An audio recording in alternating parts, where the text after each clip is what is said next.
So what was life like outside of the organization? Well, I suddenly found myself with all this time.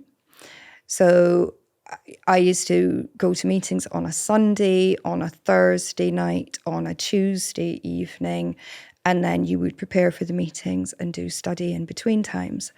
And then you would have the ministry, and then you would have entertaining your friends and Christian association, it was called.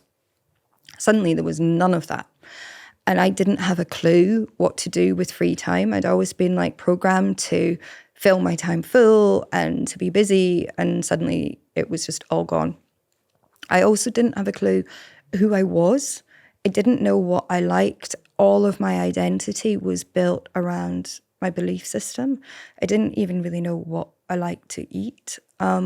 So I used the time after I left, and it was horrible. I was brutally lonely. I was really lonely. I didn't know anybody. I remember walking around the city and thinking, like, I may as well live in the countryside. I may as well live somewhere really remote and isolated for all that I know people. I didn't have childhood friends. I didn't have uni friends. I didn't have anything really.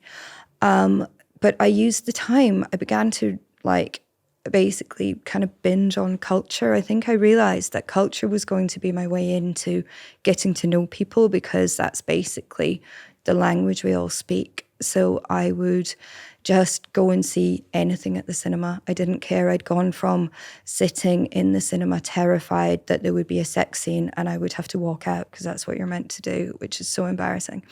I'd gone from that to I'll just go and watch whatever. I'll just take a punt. And I would just go to the art house cinema with a cup of coffee and just watch kind of whatever came on. And it was amazing.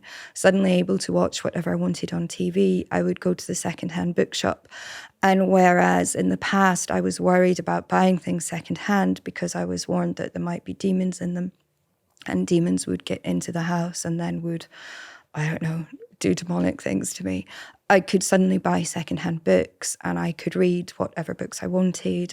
I wrote a terrible manuscript of a novel that first year. I basically just spent the time kind of devouring art and culture and finding out what I liked.